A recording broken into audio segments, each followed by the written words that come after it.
Move on to the markets very quickly right now. If we look across West Africa, it's a positive picture all around. The BRVM was up about 0.5%. The Ghana market was up about 0.1%. And of course, in Nigeria, after a 5-day bear run, the market was up about 0.3%, closing at 37,135 points.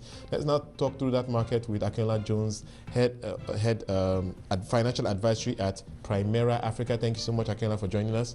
So, like I mentioned, the market finally bouncing back. At some point during trading yesterday, we had a feeling that we were going to have the 6th consecutive slide in the index, but it finally found a way to bounce back. Your thoughts about where the market is right now? Yeah, I think defensive stocks are key. We saw Unilever hit its all-year high at 79 and 79 kobo.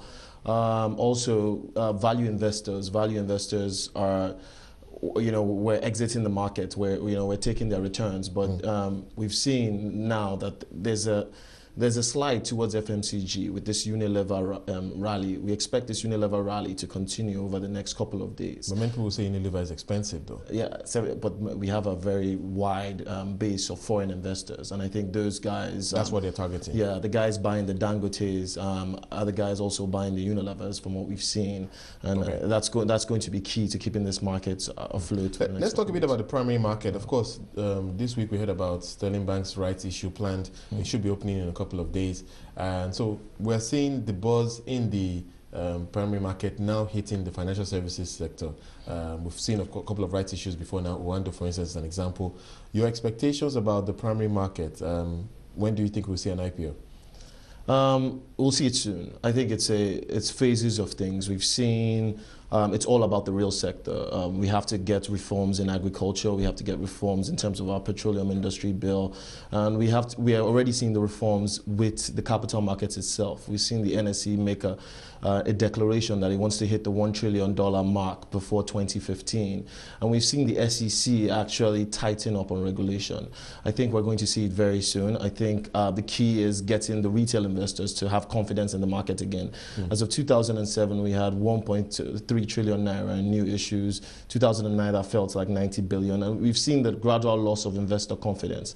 Right. I think once we put all these facets in place, we're going to gain that investor confidence. We've seen our market rally. People are taking note of it. Some of our smaller cap consumer FMCG clients are coming to us and expressing interest again in the market. So what's your thought on the capacity of this market? Dangote Cement, for instance, has indicated that they are looking to list on the London Stock Exchange. So one gets a sense that maybe the capacity of this market to do massive transactions, because Dangote is a humongous, large company in Nigeria. So your thoughts about the capacity of this market to provide capital for really big players that are looking to raise huge capital? The capacity of the market at the moment is not as great as we would expect, but it's definitely going to get there. Compared to 2006, 2007? 2007, and I think it's back to what I said earlier about retail investors not, you can't go to the retail investors right now and raise those large sums of capital you would easily raise in a foreign market. I think the NSE and the SEC have already put the right framework in place, and that capacity is growing. From what we saw what we're seeing with the Sterling Bank right issue, that's a sign of confidence, and they plan on raising close to $200 million or so to build their business and build their infrastructure and build their local retail base. And a lot of companies we've seen are also trying to do this, both in freight and logistics, FMCG, and once the PIB passes, we're also going to see a lot more of this. We're going to see a lot of those local, smaller oil and gas players that are going to boost up our exchange. And of course, the pension reforms is a big part of that capacity building, if you like, because they have over $1 trillion naira in assets right now, but very little of it is coming into equities, if you like. Most of it is in fixed income. Hopefully things will change when they begin to get involved in private equity, etc.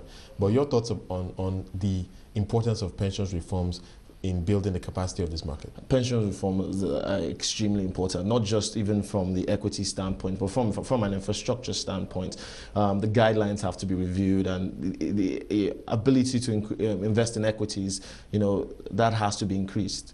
So if that's increased, we'll see a very big rally in our market, and it will link back to what we were just talking about, what's the ability for this market to raise that kind of enormous capital, because our PFAs are definitely key to this rally. Right.